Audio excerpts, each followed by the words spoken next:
Thanks everybody for coming this evening. I feel very fortunate to have Dave Farley come talk tonight.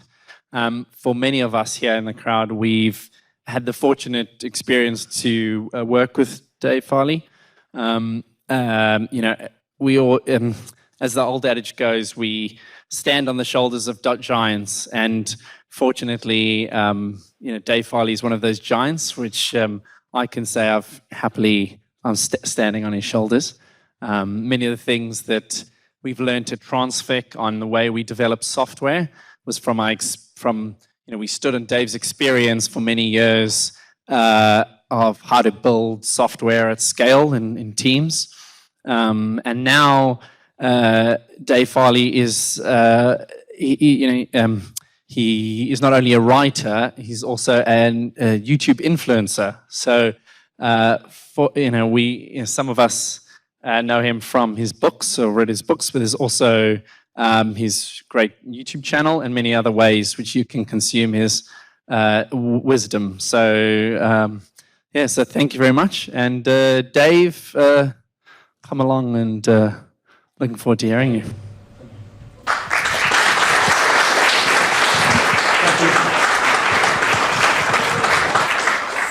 Welcome.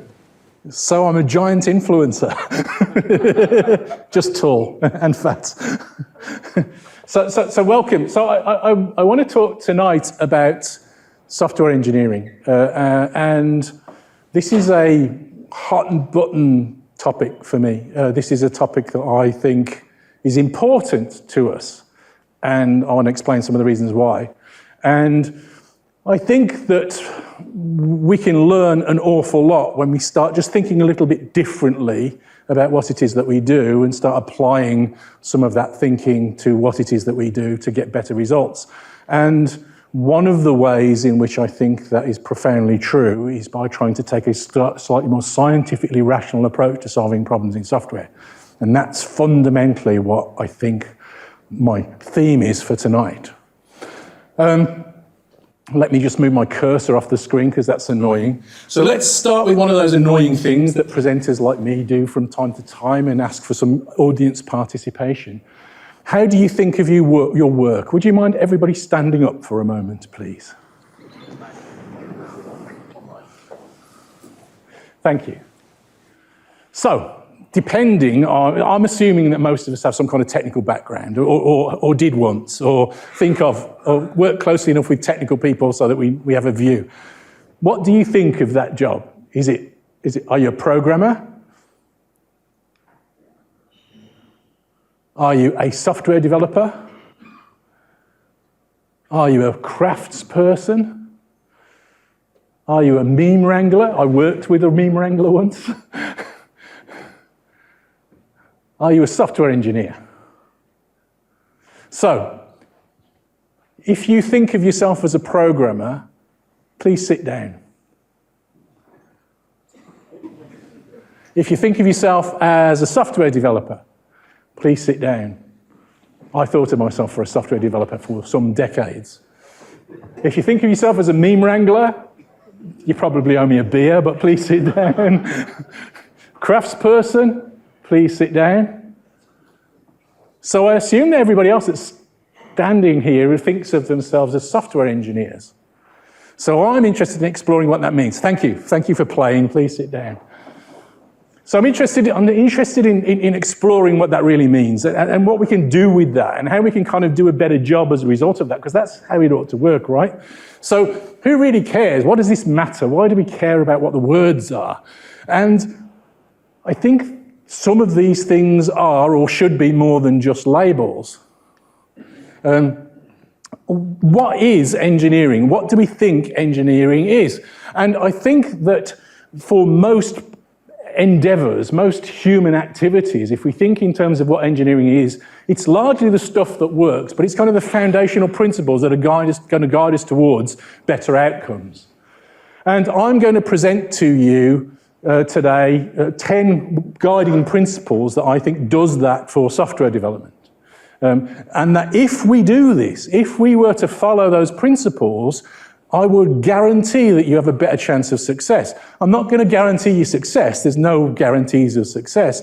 But you're going to have a better chance of success if you do these things than if you don't. And my guess is that you'll probably agree with me by the end as well. So this is what I want to talk about. So how do we apply these guidelines to code as well is what we'll talk about. So what is engineering? Let's start there. So, as I said, it's mostly the stuff that works. If you think about it in other disciplines, engineering is the stuff that works, and if it's not, we change the engineering and we do better engineering. That's how that plays out. So what is the stuff that works for us is worth thinking about.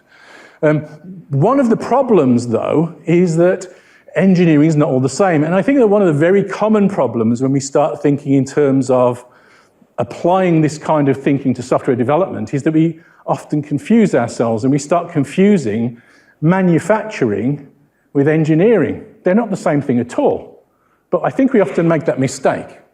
One of the weird things of me talking about software engineering for some years now is that I get involved in an inordinate amount of conversations about bridge building, because it usually starts with, yes, Dave, but it's not bridge building, is it? Well, no, of course it's not bridge building, but bridge building isn't the same as house building. It's not the same as aerospace engineering. It's not the same as chemical engineering.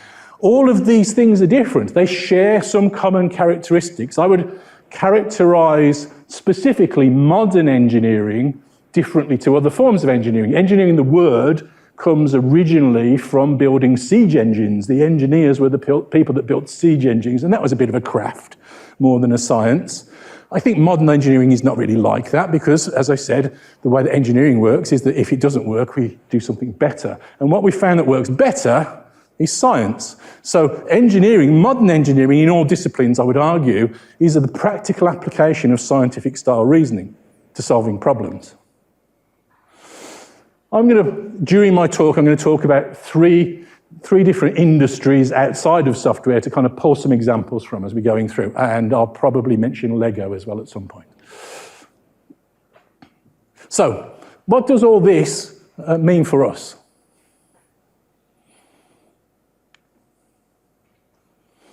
So I would define engineering in these terms. This is the definition that I put in my book on modern software engineering.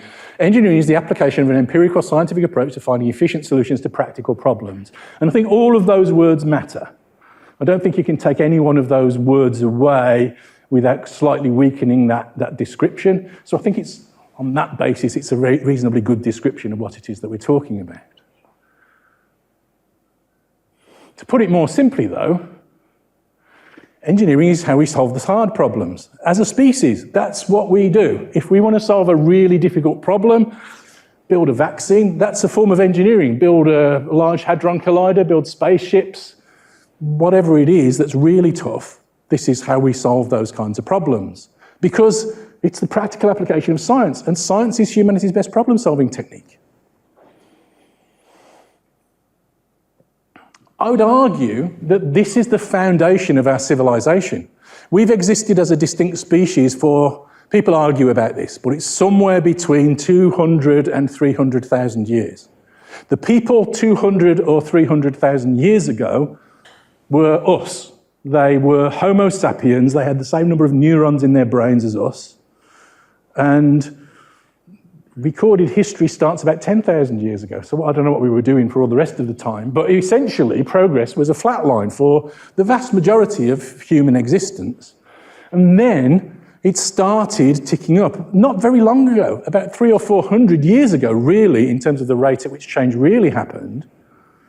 And that was when we started applying this kind of scientific, rational problem-solving approach to solving problems. Here's a graph of technological advancement. Of course, this is somebody's guess. This isn't a very easy thing to quantitatively measure, but this is what it looks like. It's the classic kind of hockey stick exponential graph, and science starts around here somewhere.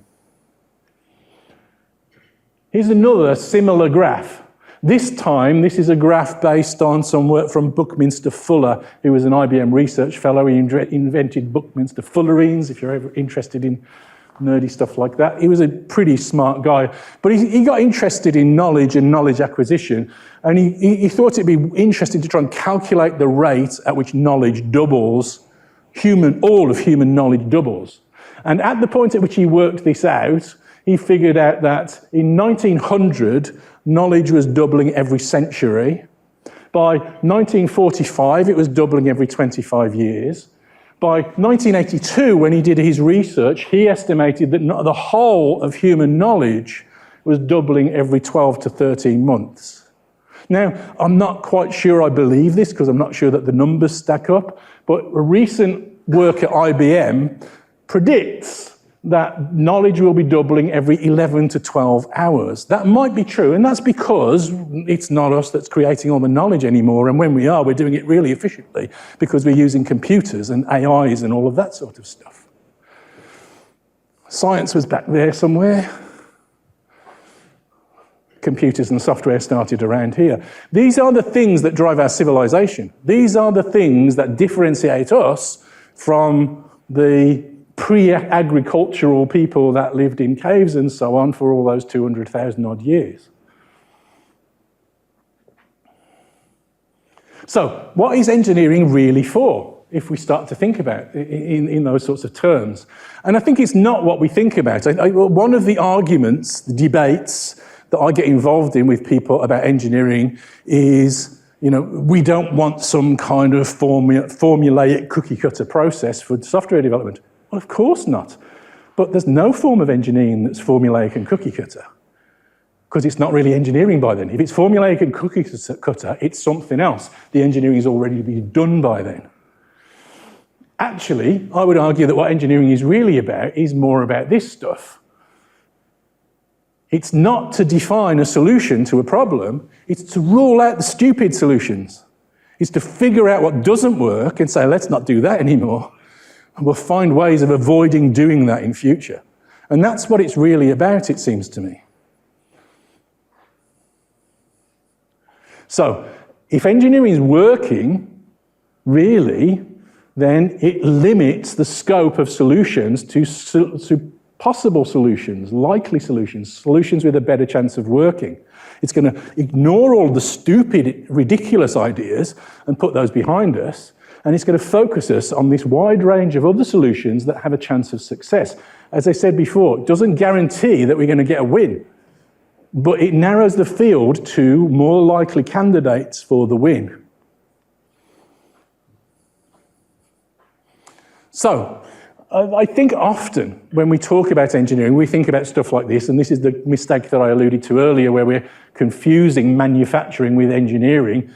Not the same things at all, and this is not our problem. This is nothing even close to our problem and never has been. But we've spent decades trying to build those kinds of production lines for software. It doesn't work. I don't know why we still try, but we still try. But that's wrong. That's just a mistake. That's not how engineering for us works. We have a kind of unique superpower in our discipline, which didn't exist before. Before what it is that we do, this didn't really exist. We create something like this. We write some code that represents our product, our output, and we turn that code, however big and complicated the system that we're building, into a sequence of bytes. And now, this is the unique part, we can clone that sequence of bytes at essentially zero cost, however many times we decide to do so. We can perfectly reproduce that sequence of bytes, however big. We could go and suck all of the data and recreate Google, because it's just binary data. As long as we have the storage, we could do that. It's possible. That's what binary data gives us. And that's novel, that's new, and it changes the game, because why on earth would we ever repeat something exactly the same when we could recreate it for free? Why would we do all of the work of rewriting it from scratch if we don't want something different?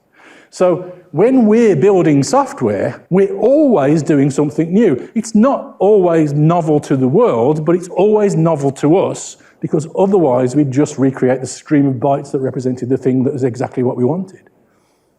So our problem is about creativity. It's about learning and discovery. It's about exploration. It's not about some kind of cookie-cutter process where we can churn out repeated versions of the same thing, because we can turn out repeated versions of the same thing millions of times a day, billions of times a day, at essentially zero cost, if we really want to. So engineering is about exploration and discovery. Software development is fundamentally about exploration and discovery. So we were talking about the stuff that works. What's the stuff that works? Well, the first thing that works is if we're about learning and discovery, we must optimize for learning and discovery. Us, this is our job. We are professional learners and discoverers, if you want to apologize for the bad grammar. It's our job is to explore problems and find solutions. Our job is not to type code. Our job is to solve people. If we're professional programmers in particular, our job is to solve problems for other people, and code is the tool through which we do that. And to do that, we've got to explore. We've got to explore the problem. We've got to understand the problem more deeply. We've got to explore the solutions and find good ones. And we've got to rule out the stupid ones and identify which ones are good. And in addition to that, we're building the most complicated systems that people have built. You can point to machines, you can argue about what's the most complicated machine in the world, and one of the things that always crops up is the International Space Station, and another one is the Large Hadron Collider. They pale into insignificance compared to even a small corner of the internet in terms of the complexity of what it is that we're doing. So these are systems that are on a different scale in terms of complexity. So we need also to become experts at managing that complexity, to be able to cope with it, because otherwise we won't be able to cope with it. So I would say that those are the kind of foundational pillars on which any engineering discipline ought to be built. And I've got 5 things for optimizing for learning. We need to iterate. We need to make progress in small steps and go round and round and round and round, doing all of the things that we need to do to build and understand and evaluate our system. And the reason, one of the key reasons why we need to iterate is we need to gather feedback. We need to be feedback driven. So we optimize to have fast iterative cycles so that we can learn more quickly. Without iteration, without feedback, you don't get to learn. We're going to be experimental. We want to try out ideas. We want to try things out, find out what works, and do more of that, find out what doesn't work and do less of that. One of the huge mistakes that we've made in the past as an industry by trying to do kind of the cookie cutter approach to development is to avoid experimentation. That kind of cookie cutter, production line style process works when you know the answer before you start. That's never our problem. We never know the answer before we start. So we need to iterate to be able to learn that. If we're going to make that mistake and do all of that planning before we start, we're very limited on the kinds of things that we can do. If we want to be genuinely open-ended and want to build world-girdling systems, we're going to be trying stuff out. And the big philosophical difference, the key message that we should be taking from science in this respect, is that we should always start out assuming that we're wrong, rather than starting out assuming that we're right. And our job then is to go as quickly as we can to figure out where we're wrong, correct that, and then move on to the next problem. That's how science works. It's not about assuming that you're right, it's largely about assuming that you're wrong. I think it was Richard Feynman said that science is a satisfactory philosophy of doubt, which I like. We start off assuming that we're wrong. We're going to be incremental. We're going to evolve our systems small step by small step. And then we can more easily see the missteps. We can find out where we're going wrong and when we're heading off in the wrong direction. And we're going to be empirical. This is stuff that works in the real world. We need to be getting feedback from the real world and understanding our impact, because we're not going to guess all of the parameters to experiment perfectly, to test perfectly, or anything else. Our guesses are going to be wrong. We need to be learning from the real world. That's, I think, probably one of the most significant differences between engineering and pure science. We are learning, and we just accept. We're not going to be perfect at the start. We're going to learn from the real world. So let's look at each of those in turn with some examples from other places. I said I was going to look at some other industries. So let's look at aviation. This is the Wright Flyer. First flew in 1903. It's actually on my eldest son's birthday, is the anniversary of the Wright Flyer's first flight. And this was the first manned, heavier-than-air, controllable aircraft. I'm being careful about the definition because if you take any one of those things away, other people did stuff before. But the Wright Flyer was the first proper aeroplane. At this time, and for 20 or 30 years later, these things were death traps. They killed a huge proportion of the people that flew. More fighter pilots died from aircraft training accidents than died by being shot down during the First World War. A large proportion of early pioneers in aviation were killed by the machines that they were pioneering with. This was dangerous stuff. And then what happened? Well, engineering happened. Sorry, one more thing before I move on beyond the Wright brothers. This looks to us like the work of craft. It was made of wood and fabric and thin steel wires, but actually they were quite good engineers, quite sophisticated engineers. Amongst other things, they did true research and they built the first wind tunnel as well to try and understand the structures that they were building and to try out the lifting aerofoils and all of that kind of thing. So what happened next is that we start iterating and evolving and trying new things and killing some pilots along the way, but learning new stuff. And then we get to a stage where we can safely fly passengers, or reasonably safely anyway. And this is around about the start of the Second World War. This is a DC-3. And these were great passenger aeroplanes. And then we get to the modern version of these things. Now, the data, you've probably heard this statistic, but it's really hard to kind of get into your mind. We are in more danger in this room than we are if we're in one of those aeroplanes. That's what the statistics say. That's how safe modern aeroplanes are. In 2017, commercial aviation flew the equivalent of 2/3 of the population of the planet, and nobody was killed by an aircraft accident. That's staggering. That's astonishing. But that's how engineering works. Bit by bit, these things started out being hellishly dangerous. Bit by bit, they were refined, and every time there was an accident, they looked at the accident and learned from it and tried to not have that kind of accident again in the future. That's how real engineering works. And it might take a long time. It might take over 100 years. But even so, it's still going on now. We're still learning, we're still improving, we still inspect what goes on after every crash. Iteration sounds kind of more informal. It sounds much more rigorous for us to make a plan and to act on that plan and to execute. But it's not. Iteration is a much, much more powerful way of dealing with the kind of information, particularly when you're in a field where you don't know all the answers yet. If we iterate, if we got some kind of starting point, all we need to hit the goal is a measuring stick. We need some kind of fitness function that says, after each small step, are we closer or further from the goal? So now we start to iterate, and we're going to look at this and say, okay, is that further or closer to the goal? It's further away, so we'll discard that. And then we do another step. Even if we're just doing these steps randomly, we can move forward, we can move in a direction, measure it, see whether we're closer, and if we are, we keep that step, and so on. And iteration alone and capturing the feedback from it is enough for us to hit the goal. It might take a while, but it's much more successful. Notice I didn't say anything about predicting the success. The clever bit is just figuring out how we measure whether we're closer or further from the goal.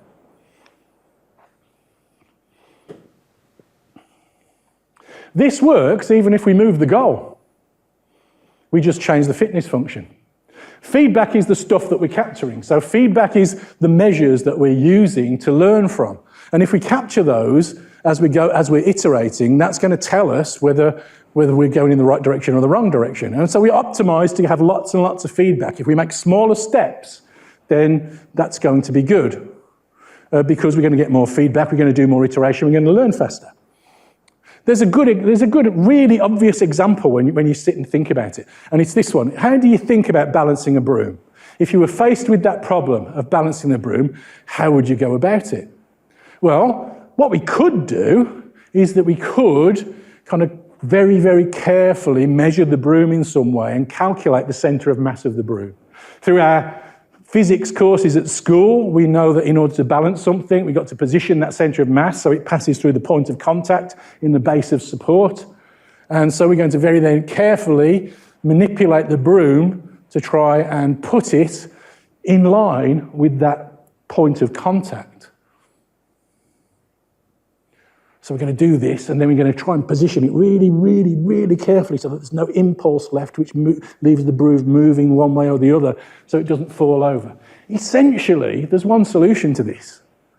This is the waterfall approach to balancing a broom. Doesn't work. It's stupid. And mostly, that's what's going to happen. What we could do instead is what probably went through everybody in the room's head. You could say, well, if you're going to balance a broom, what you do is you get the broom and you put it on your hand and then you start wobbling your hand a bit. And based on the feedback from the broom, which way it tilts, we're going to move our hand to compensate for that. Now that sounds more folky. It sounds kind of ad hoc. It sounds a bit less rigorous. It doesn't really sound like what professionals do, is it? But that's how space rockets work.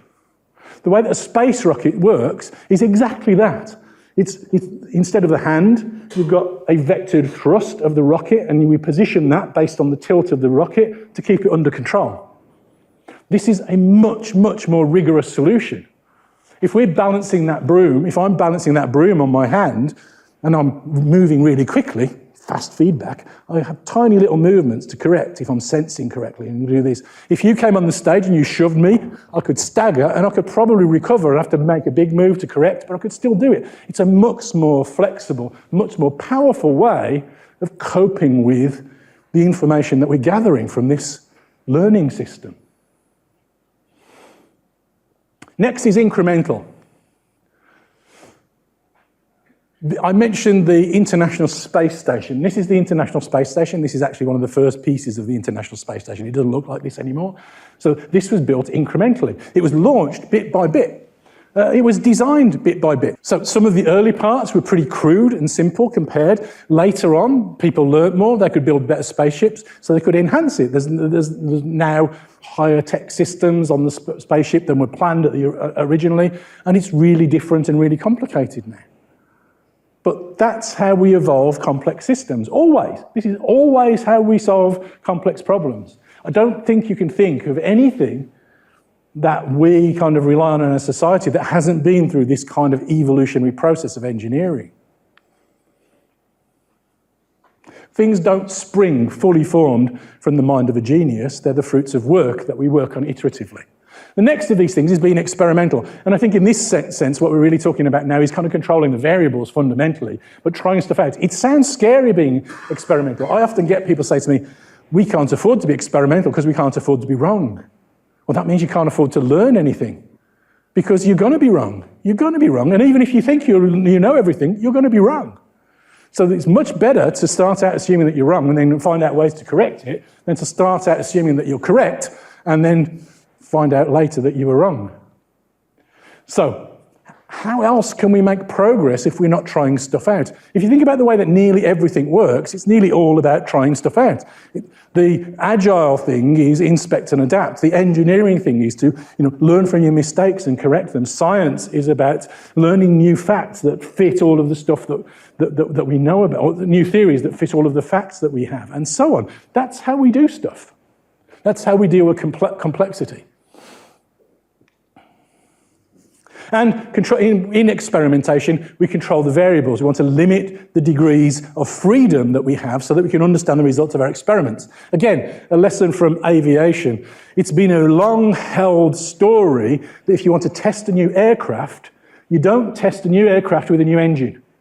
Too dangerous. What you do is you test a new engine on an old aircraft, and then you test a new aircraft on an old engine, and then you put the new engine and the new aircraft together.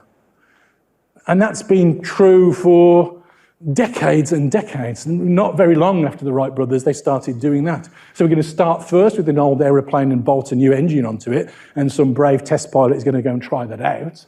And then We're going to try the new airframe with the old engine because the engine's reliable, and you can try out the airframe and not be frightened that the engine's going to pack up. And then when you're happy with all of that, then you try it all together.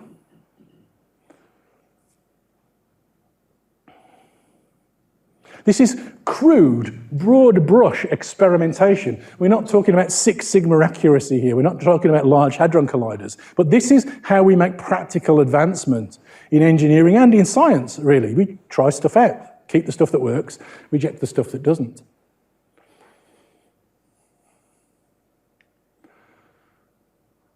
Next, being empirical. This is kind of following on from the last one. This is the first production jet aircraft. It's a German aircraft. It was built during the Second World War. It's called a Heinkel. And you can see something interesting about it. If there are any people that know about aviation, you recognize that this is what's called a tail dragger. If you don't understand what that means, what it means is the little wheels at the back.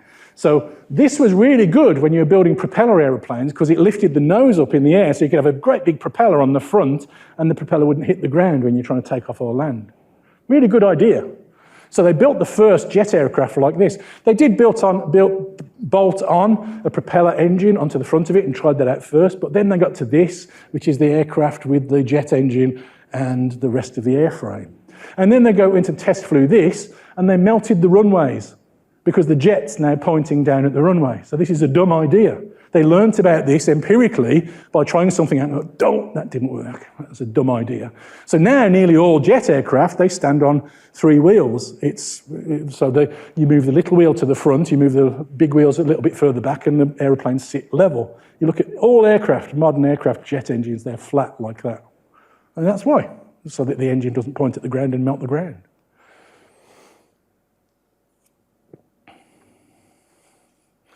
Another form of empiricism, I don't know about you, I'm kind of obsessed by this Starship that Elon Musk and his team at SpaceX are building at the moment and trying to fly, and trying stuff out. And they're blowing a lot of them up. Well, they're blowing all of them up so far to some degree. None of them have worked completely yet, really. There was just a big explosion a couple of weeks ago where they flew it up and it didn't quite make it into orbit. But this was an earlier experiment, an earlier attempt, but they learned huge amounts from each one of these tests. And they're moving so quickly with hardware that sometimes the hardware's out of date before they've flown it.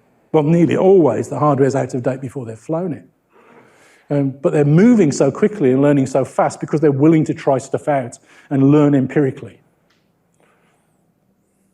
And then we get back to the software and the complexity of it. These are diagrams just to make you kind of feel nervous about the complexity of software. The picture with Amazon written on it is a picture of, it's actually a still from a movie of their microservices environment in the cloud. This is dynamic. If you watch this, the animation of this, it's moving and fizzing. It looks like a live thing almost. The modern systems are enormously complicated. And so none of us can understand them in their totality. So we need to apply the techniques of controlling them in a way so that we can manage them more effectively.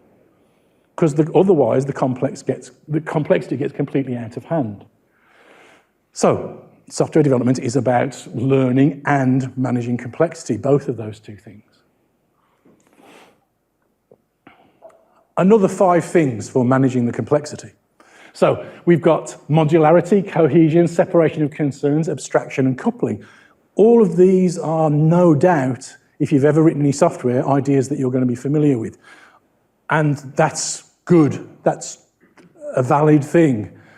But I probably mean them a little bit more strongly than we normally think about them. What I am saying is that we should start to organize our work so that we always, whenever we have a decision in software, prefer the outcome that improves modularity, cohesion, separation of concerns, abstraction, and reduces coupling.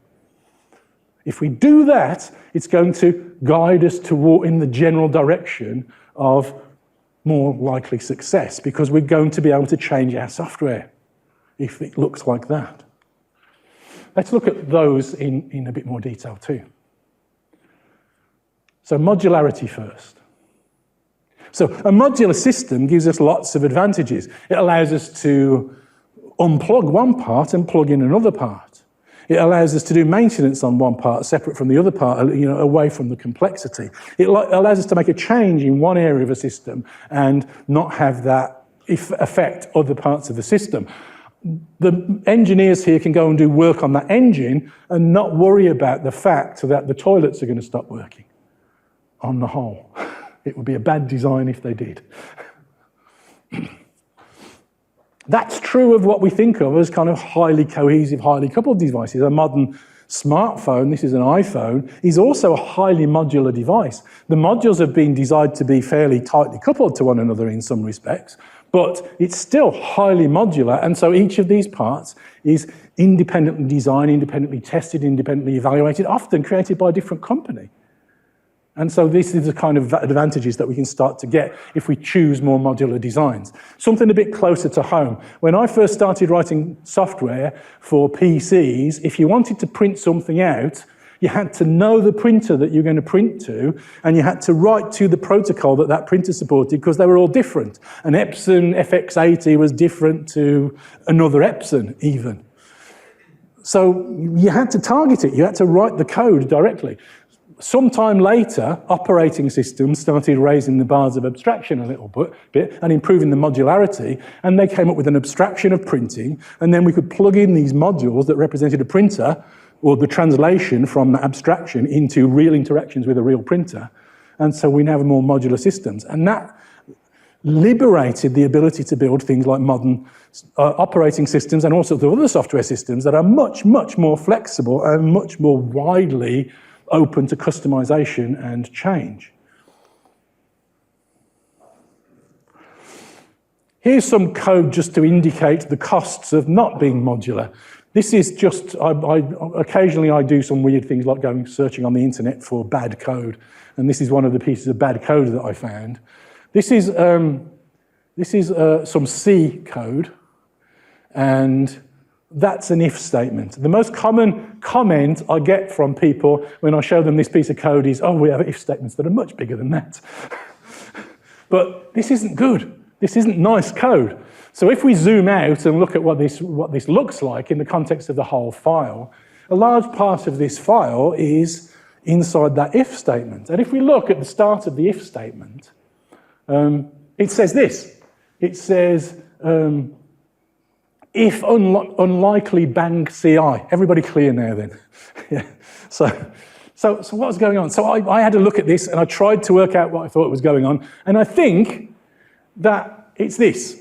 I think that this is what that if statement's doing. It's saying if there's no connection, make a connection. And I think that's it. I think that's all it does. So if we just did that, if we only did that and made this code more modular, this is now better code. I don't think anybody would argue that that's not better code now.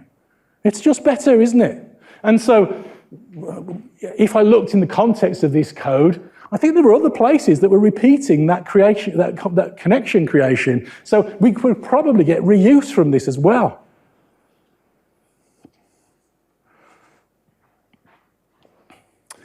This is my favorite statement on design. It comes from Kent Beck. He says, good design is about moving the things that are related closer together and the things that are unrelated further apart.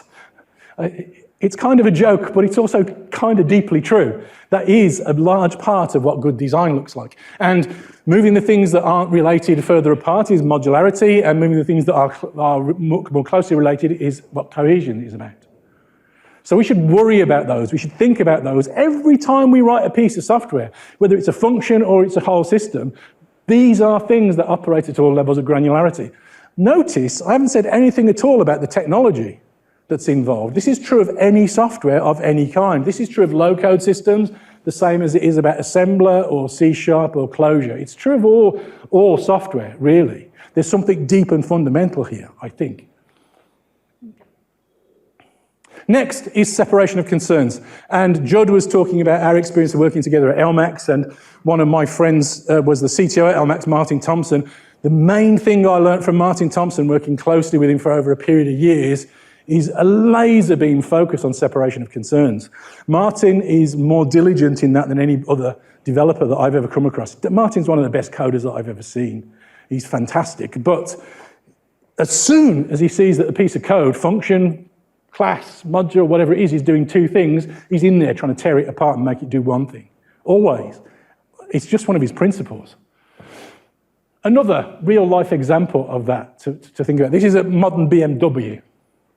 And BMW have made an interesting decision. They've decided to separate the concerns of essentially being a car from the utility of that vehicle, the kinds of things that we're going to use it from. So what they're doing with all of their new range of electric cars is essentially have one platform with all of the batteries and the motors and the steering stuff, and then they put a different shell on it depending on what utility it is. So depending on whether you want a sports car or a recreational vehicle or a family saloon, you just have a different shell that's bolted onto the same platform. So this is now a modular car. It's more flexible. We can use these different parts in a variety of different ways and get different advantages from doing that. The next in my list of 5 things for managing complexity is abstraction. Here's another car. This is my favorite car for showing you. This is obviously a very, very early car. And interestingly, there's not really much abstraction going on here. This is a beautiful thing, but this thing here is I understand, is both the throttle and the brakes in one control. They change their minds about that later on.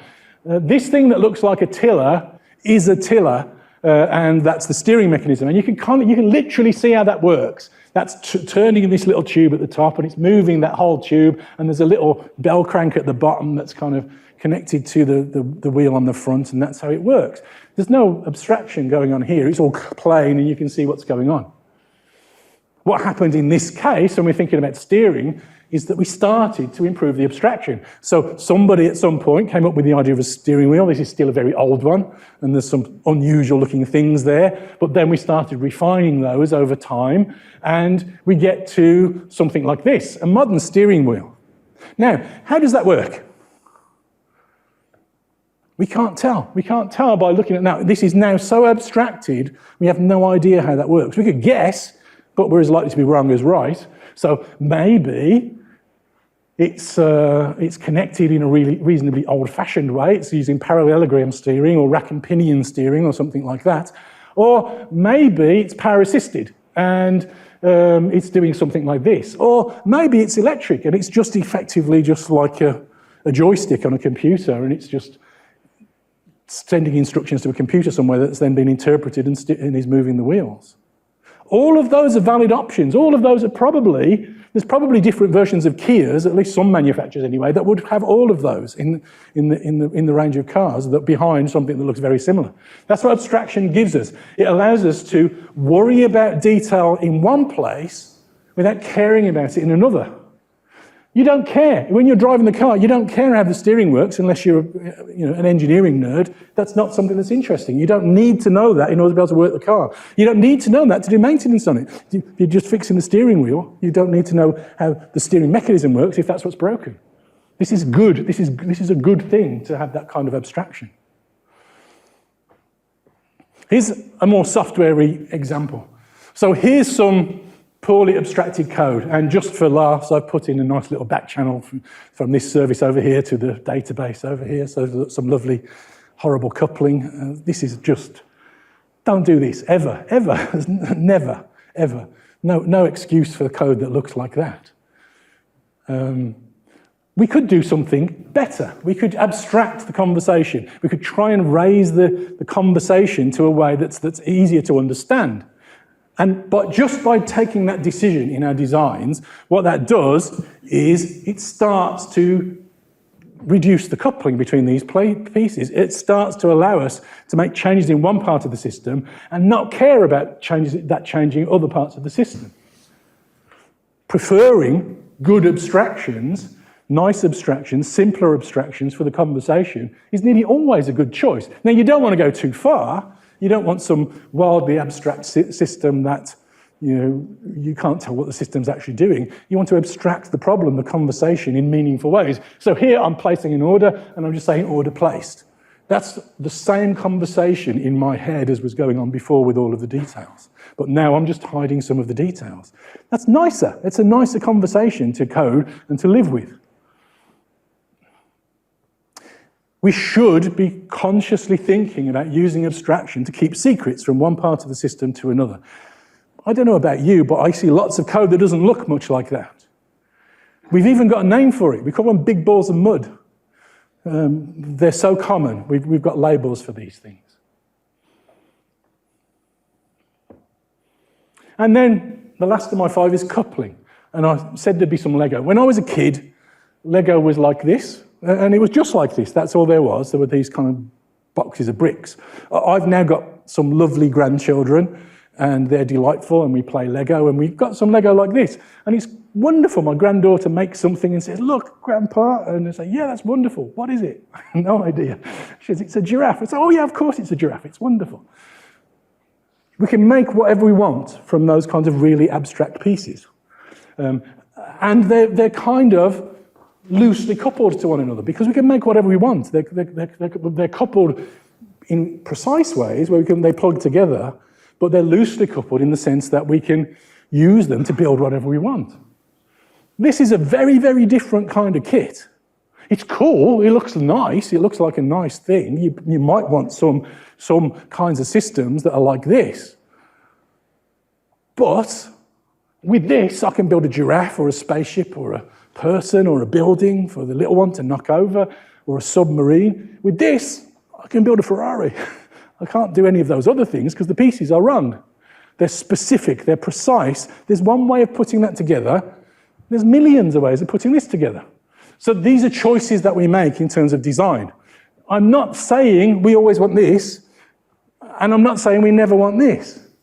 But we need to think about it. These are what design are for, and we need to think about the boundaries where we want to hide information from one part between different parts of the system.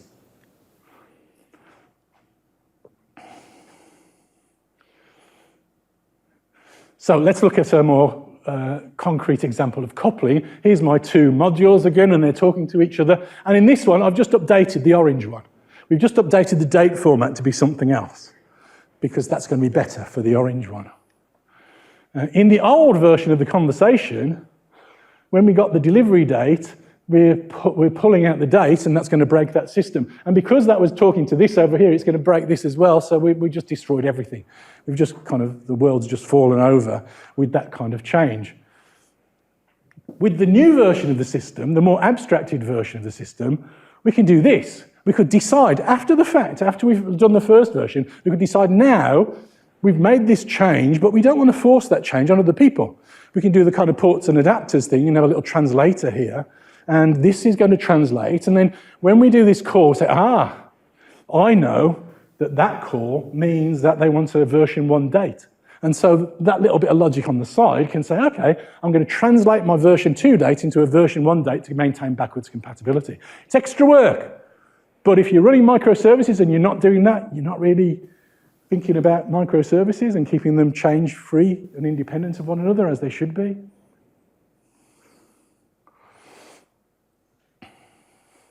So let's talk a little bit about applying these guidelines and what that means, what that looks like. So, managing complexity, we're looking at modularity, cohesion, separation of concerns, abstraction, and coupling. This may sound like just motherhood and apple pie, but just think for a minute about the alternative. Imagine 2 versions of a system that you know really well. One version doesn't have any of those things. There's no modules, it's just one big piece of code. There's no thinking about cohesion. The logic is kind of sprinkled throughout all of that big lump of code. There's no modularity, no separation of concerns because it's all one big part of code. Maybe we've got global variables. All of those kinds of things. There's no real abstraction because it's one big piece of code and there's interactions sort of going all through it. The logic winds all through it. As I said, we have a name for systems like that. We call them big balls of mud, and they're incredibly common, but fairly horrid. Now think of the alternative, a code that's modular, cohesive, good separation of concerns, exhibits information hiding via abstraction, and manages the coupling in an appropriate way to the problem. Which one would you rather work on? I guarantee you that you'd prefer the second one. Always. So if we just organised our work so that whenever we came to a decision, we decided we're going to prefer systems that are more modular, more cohesive, better separation and concerns, and so on, we'd end up with a better life, a better system overall, and more flexibility. This isn't difficult. This isn't really, I don't think this is really harder than the alternative. In fact, I think it's easier in the long term. It just takes a little bit more conscious thought and decision making at the right points during the design. So I think it's a bit more than just that motherhood and apple pie. I'm not looking at this retrospectively and saying it's good if you have that. I'm saying we can use those as tools by striving for those things to improve this. And that's what I mean by engineering. I want to give you this is the simplest example that I can come up with. Pretty much, anyway. So here I've got a car, and this car has a petrol engine, and we've got a start method. We're going to put this into neutral, we're going to apply the brakes, and then we're going to start the engine. So let's write a test for this car. Here's my test. We're going to create a car, we're going to say start, and now I can't assert anything because there's nothing to assert. The engine's private and final. There's nothing to see. The engine's just started. So this isn't testable code. This is not good. So one of the tools that we can use to improve our modularity and cohesion and all that kind of stuff is test-driven development. So I'm going to start with a test.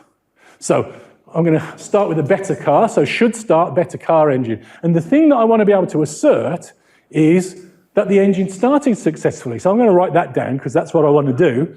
And now let's think about what needs to happen for me to tell that the engine started. Well, the car needs to have started. And in order to be able to do that, I need to be able to create a car and I need to be able to pass in an engine. And so I'm going to create a fake engine for the scope of my test to be able to evaluate that. Yes, I'm just talking about dependency injection. But think about the implications of this. So that's what we're going to do. We're going to, this is my fake engine. It's just going to record the fact that it was started just for interest. And this is the code that we ended up with. This is different in one crucial way, as I've pointed out, just dependency injection. The car hard-coded the engine, we're passing it in so we can have a measurement point in our code. Now let's just think about what the implications of that are in terms of modularity, cohesion, separation of concerns, abstraction, and coupling. So, modularity, we've improved the modularity because this car doesn't know how to create a petrol engine. It doesn't know, we've reduced the coupling because it doesn't know that it's talking to a petrol engine, it's talking to a more broadly abstract thing. We've improved the abstraction because we're talking to an abstraction of engine rather than the specific petrol engine. The coupling means that we can put any kind of engine in here. We can test this, it's more testable. What have I left out? Cohesion, it's more cohesive because all of the stuff here is about carness and to the minimum degree that it needs to know about engines. All of the stuff in the engine is about engineness and it knows nothing about cars. So we've reduced the coupling between them because at the very minimum, my previous car had to know how to create an petrol engine. So the code's less coupled. These are good things. The outcome of this, if we think about the practical impact of this on our systems, is that now we can create exactly the same kind of car as we had before, except it's better tested, better designed, for all the reasons that we talked about. But as a result of that, the code's much more, just as a side effect, just by me deciding to prefer testable code, I could create a car with an electric engine, I could create a car with a jet engine, or anything else that I wanted to do. This is just better code. I don't think there's much room for argument, it's just better. So, we've got these 10 things. Optimizing for learning. I've already asked you the test of the optimizing for managing complexity. Let's do the same thing for optimizing for learning. Let's imagine a software project where we're not going to optimize for learning. We're not going to work iteratively, do feedback, work incrementally, be experimental, be empirical. What we're going to do is that we're going to start out and we're going to plan really hard and we're going to get all of those decisions right. We're going to plan hard enough to be right all of the time. Because there's no opportunity for feedback. There's no chance that we're going to learn a change. Now we're going to do that. We're going to work to our plan. We're not going to bother testing it because there's no point, because there's no feedback. With no experimentation. We can't try out ideas because we've got to get it right first time. What are the chances of that succeeding? Who'd want to work on a project that sounded like that? But believe me, there are still projects going on in the world that sound a lot like that. Safe.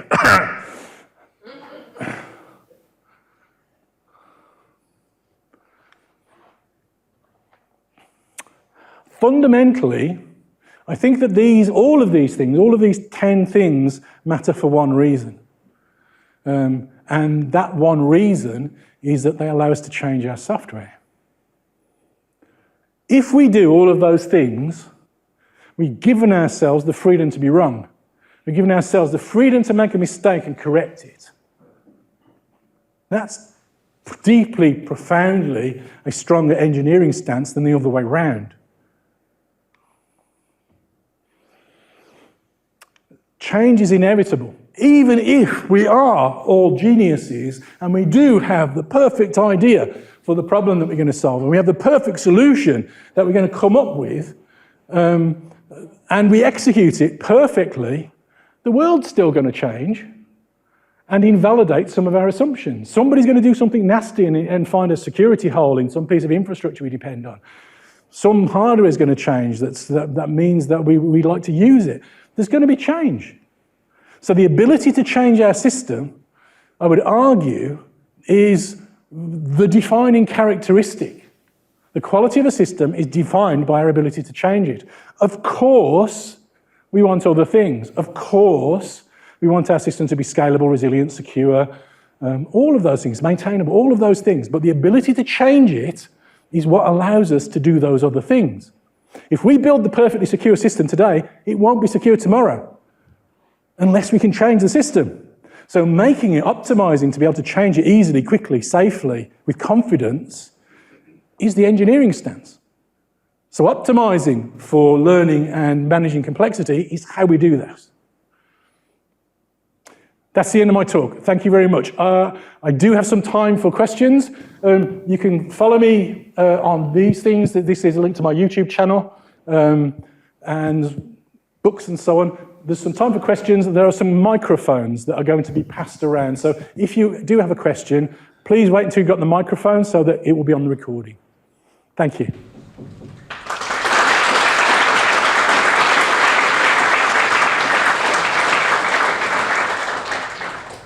Has anybody got a question? Person at the back.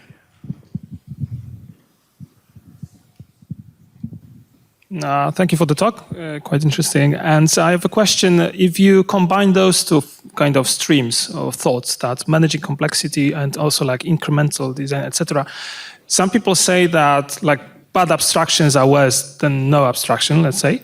And you assume that you can arrive at like modular system and abstractions, and that is just better than not modular system, right? But you also said that in the beginning you basically know nothing and you learn and you make mistakes. So how you marry those two things, that you assume you are wrong, at the same time you want to create abstractions, right, to manage complexity, but you are wrong, right? So yep. What do you do about that?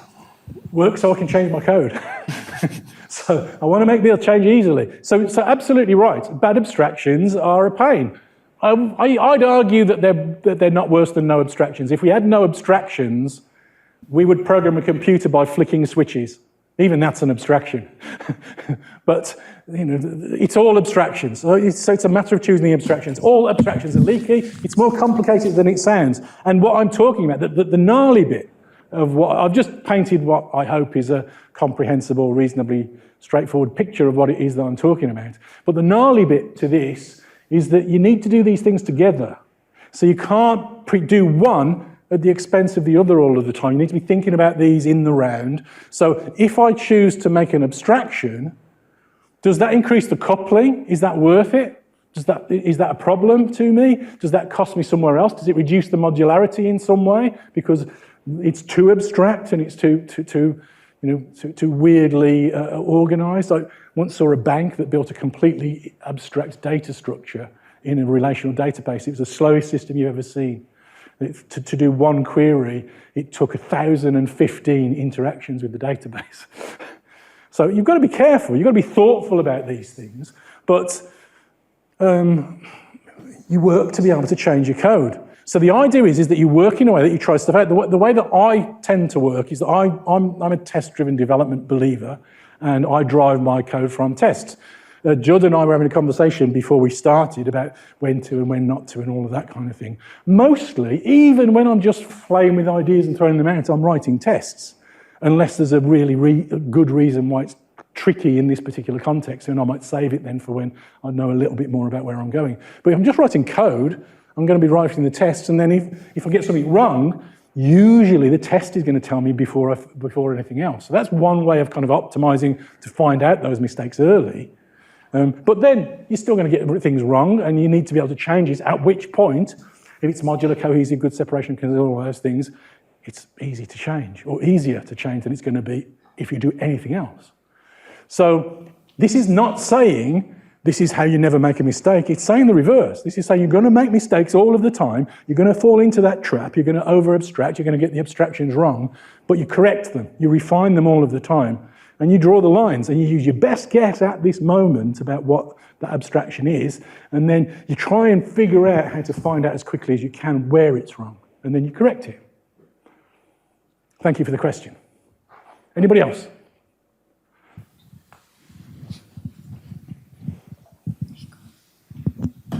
This chap was first, I think, if you excuse me. Thank you. First of all, thank you for the talk. Why do so many businesses still get this so very badly wrong? I wish I knew. Part of me wishes I knew. I have some theories, but my honest answer is I don't really know. I think partly, I'm making a broad assumption. I'm assuming that most of us in here, because you're coming and listening to me spouting off, are probably technologists, because that's mostly what I'm talking about. So I think that one of the things that we did, us technologists did, that was a huge mistake, was the abdicated responsibility for a large part of this. And we left it to people who have no bloody clue about how software works. That's dumb. So we get people whose experience is being a project manager in somewhere else, a non-software place or something like that, and they start organising the working practices in the schedule based on their experience of the world, which is based on physical things. As stuff is different to that. Recognising that what we're doing is this deeply creative, deeply fragile thing, this exercise in learning and experimentation, seems to be foundational to getting this right. And if we don't do that, then we get all sorts of horrible knock-on effects. There's loads and loads of... I'm busy at the moment. I'm trying to come up with a training course, and I'm busy collecting patterns and anti-patterns for the adoption of better engineering practices. And there's loads of them. So one of the commonest patterns that I see is what I call programming by remote control. Somebody upstream is way too far away from the code, telling somebody else exactly what solution to implement. My job as a software developer is to solve problems with software. It's not their job. They don't know what they're doing, presumably, because they're too far away from the code. Even if they're smarter than I am, they're too far away from the code. So you need people that are in the code making decisions, design decisions, architecture decisions, maybe product decisions, and all of the data says that's the most efficient way of organising ourselves. But there's politics at play as well. In big organisations, people get kudos from working in a big organisation and having a big team, wrong thing to do, and telling people what to do, wrong thing to do. But it's a complicated socio-technical dynamic, I think. So it's incredible. The bad part about all of the stuff that I'm telling you, and a lot of the stuff that I talk about, continuous delivery, software engineering, and so on, is that I think it makes sense. I think I can make a compelling argument for it, but the hard part is you've got to change people's minds. You've got to get people thinking this way and applying it and adopting these things, and there'll be pressure not to. So I think part of it, I'm old and grumpy now, so it's easier for me to say this, but I'm just going to say, no, you're wrong. I'm the expert on software development. This is how it works. I'll help you to do what you want to do, but don't tell me how to do it, because that's my job. And I think we should all do that a bit more. Jeff Patton, the guy who came up with user story mapping, has a nice phrase for this. He says that most organizations treat software development teams as though they're waiters. They're telling them, I want this, and I want it cooked just like this, and I just want the sauce on the side, and so on. So we ought to be treating them like doctors. You go and say, I've got this problem. Can you solve it? Help me to solve it. That's the right relationship. That's the right relationship that we need to establish in the socio-technical environment. And it's difficult to do, but that's what we have to do if we want to do great things. Thank you. Thank you. My question was going to be pretty much the same thing.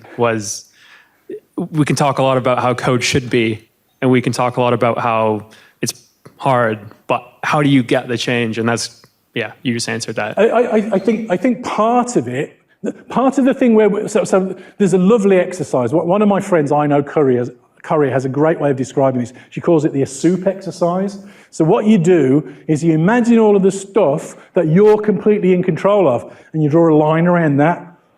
And then you imagine all of the stuff that you don't have control of, but you have influence over, and you draw a line around that. Everything else is out in the soup, and you can't do anything, so screw it. But take control of the stuff that you do. So the first thing that we can do is do the best thing that we can in the realm that we do have control of. If I'm a developer, I don't care what a product owner says to me, or anybody else who's trying to remote control me says about, don't do testing. That's not up to them.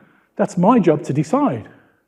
And, I'm always going to write tests. I'm a test-driven developer. I'm always going to write tests. And so I don't give somebody the option. I don't give an estimate that says, well, I could do it in this time with testing or this time without. I don't do an estimate that says, I want to do this refactoring, so I'd like to estimate that separately. Those are just the things that I do all of the time. Now, so there are times where my duty is to surface issues if they're going to be costly enough. So at LMAX, when we built a financial exchange, we had a rule on the teams, was that there was it's more of a guideline. We didn't do rules a lot, but it was more like a guideline. So our guideline was that if you wanted to do something and it was going to take you less than a day, just do it. You didn't have to ask anybody's permission. If it was going to take 2 or 3 days, talk to the team. And if it was going to take more than a week, maybe surface it to have a broader conversation in the organisation and decide. So we want some freedoms of action. We want some freedoms of decision-making as professionals, and part of that is that we need to take on the responsibility, the duty of care to do a professional job. So that's one of the first things that we can start to do. We can take control of those things. And as we start doing more of that, and not trying to abdicate responsibility for testing, architecture, design, requirements, and so on to other people, taking some ownership of the problem, we start to reach out more to the places where we can influence, as well as the stuff that we can actually act on. But it's difficult. Good question, thank you. Thank you. Somebody at the back over there. Hi, so I would like to continue on that kind of like the theme. Yes, like in your talk you use like plane as an example, which you say like it took over 100 years to go from the like prototype. A lot of people died, and today we are on the state like planes are very reliable. Yes. Yeah. So like software engineering started in 50s. Yeah. Do you think we have to wait as well 100 years before I think we'll be there? Sorry, I interrupted you. Please finish. Sorry. Yeah, so my question is like what you predict. Do we have to wait 100 years also to be there, like as an industry, to be there with like this reliable software and this good practice and everything? It's a difficult question to answer, but I think not for the reason that we might think. So let me address it, first of all, ignoring AI, because I think AI is going to change things. But I think it's worse than that. I think we probably have to wait for more than 100 years because we're not trying hard enough. The good thing from the development of aviation's point of view, if not from the pilot's point of view, was that aeroplanes killed a lot of people early on. And that weeded out, the stupid ideas. We don't do that. The consequences are not as bad. And so we are still doing terrible things. It's a couple of years since the last one of these that I met, but I still occasionally meet organizations that don't do version control. What? Catch up to the 1980s, do version control, and your life will be better. It's just crazy. So I think it's probably more, if we carry on the way that we're going, if we don't start growing up a little bit and trying to apply, better techniques to what is a genuinely hard problem, and instead think it's, young 14-year-old kids who are geniuses that do everything. As long as that's the meme that's in society and the way in which the industry works, it's probably going to take longer than 100 years. My caveat at the start was AI. I confess I'm in the school of thought that I'm nervous of AI. But even if you just kind of take the simplest thing, they're going to be doing an awful lot of this. They're going to be changing the game in terms of the way that we're writing software moving in the future. And my bet is that they'll be doing it faster. They'll be doing it smarter than us because they'll be smarter than us. But my bet is that they'll be iterating, they'll be experimenting, they'll be working empirically, and they'll be controlling the variables, and they'll be doing modularity and cohesion, and all of those things at their limits, be it well beyond ours, because that's how you solve hard problems, even if you're 1,000 times smarter than a human being. Because that's how science works. That's my belief. There's somebody at the back over here, and somebody here.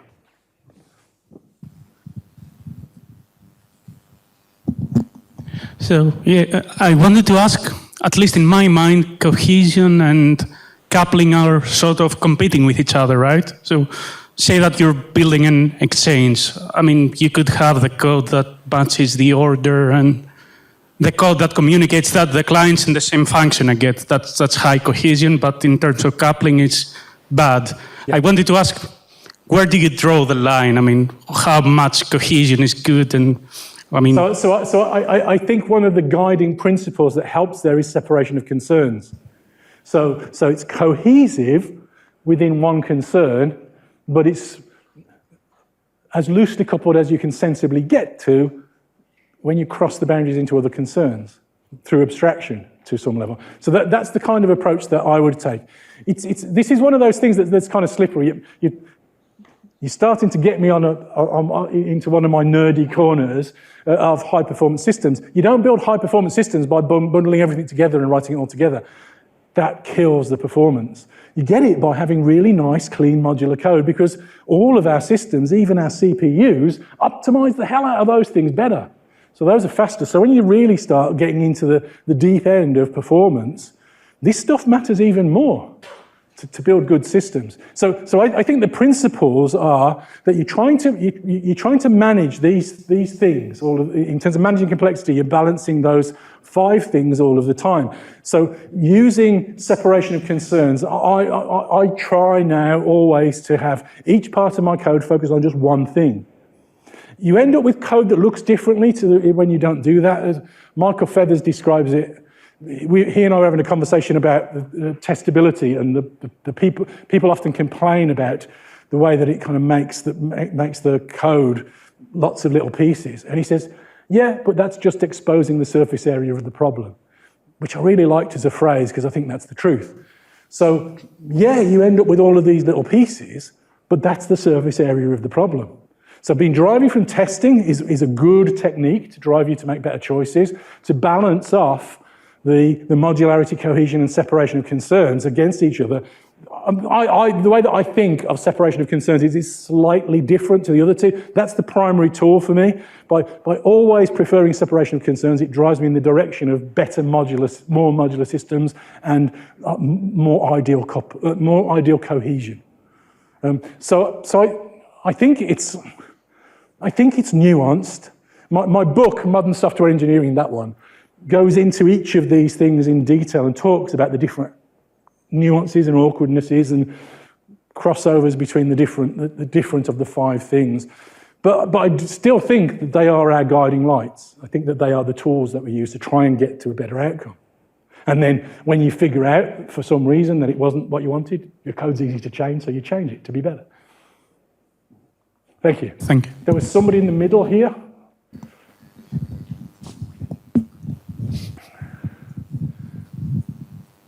This guy, and there's the guy behind you afterwards. Thanks. Good talk, David. Thank you. Do you think that you can, where we've taken this set of principles and applied it to the structure of a system, that you can apply the same principles to the behavior of a system? Or is it implicit in a way that defining the principles around the structure of a system gives you the behavior that you want? Or is there any space for that kind of mechanism? I think that I think of this for me. All what you were saying was testing.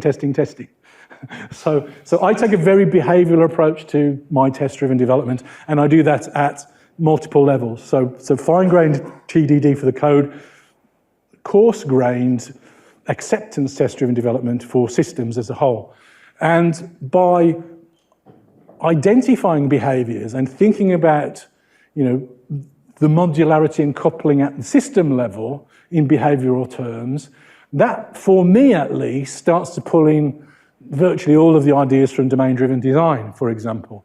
And so I'm a big fan of domain-driven design. I want to abstract the problem and have a software simulation of the problem that I'm trying to solve at some level and kind of marginalise the accidental complexity at the edges of the system. So that changes the way that you think about architecture and the way that you drive it, I think. But using these tools is still good. You want systems that are modular and loosely coupled, and you want them to be talking through nice abstractions.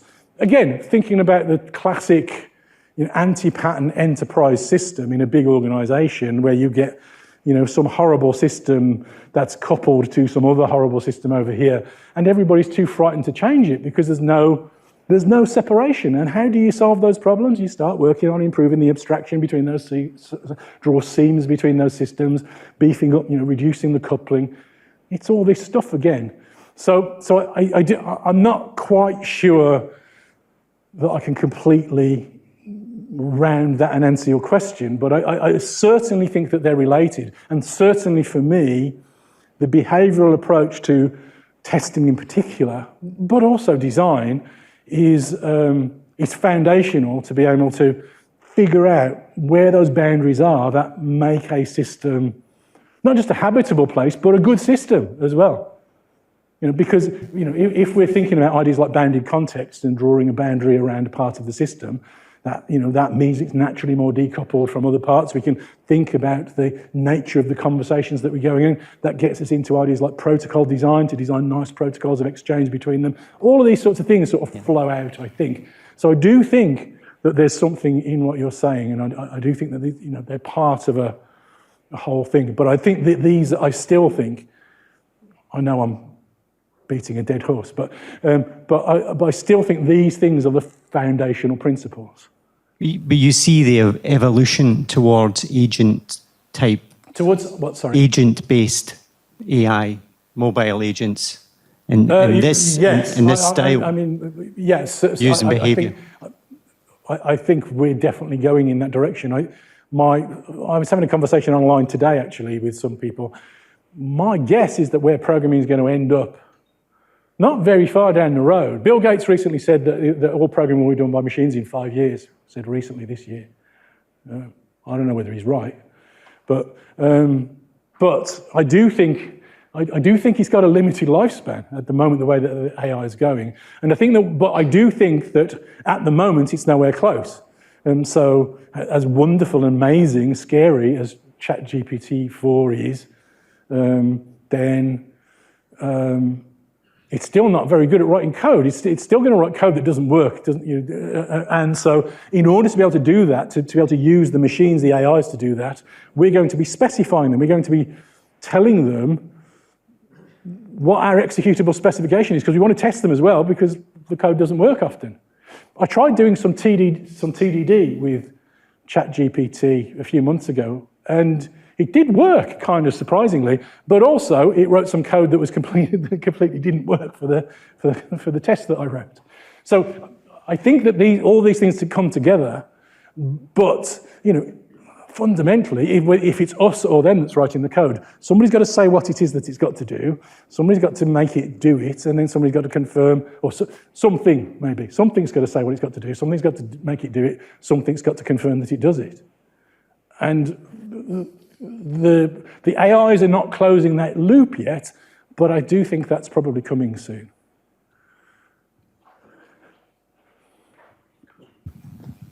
Have we got time for any more? There's one more question here. Is that okay? Or One more?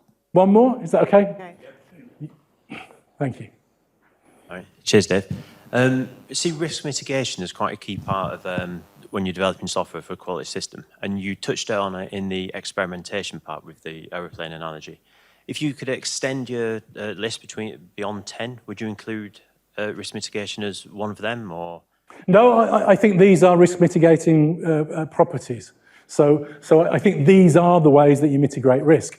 Fundamentally, as I keep saying, one of the reasons that I like these so much is because this is what you get when you do test-driven development, and that for me is the ultimate risk mitigation. Not in all circumstances. Nothing works in every circumstance, and nothing gives you complete risk mitigation. There's no such thing. But it gives us a huge value of mitigating risks. If I design code for using test-driven development, it's going to improve the managing complexity properties. It's going to amplify those. It's going to give me faster feedback and allow me to work more iteratively. So all of those, I'm going to see mistakes much sooner.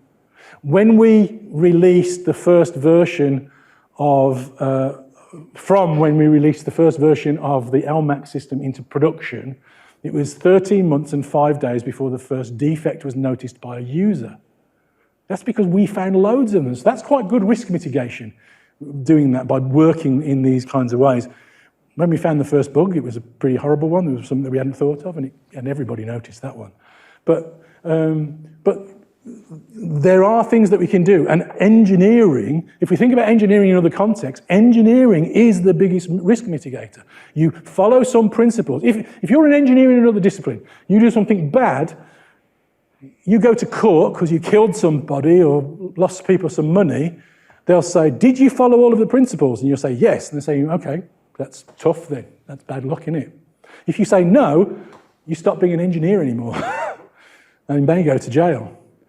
We don't have that, but those are the consequences. Engineering is our best risk mitigation. If we identify principles that eliminate the stupid ideas, now we're just in the realm of bad luck if something nasty happens. We're not just being culpable. It's an interesting question. Thank you. Thank you very much indeed for your time. Thank you.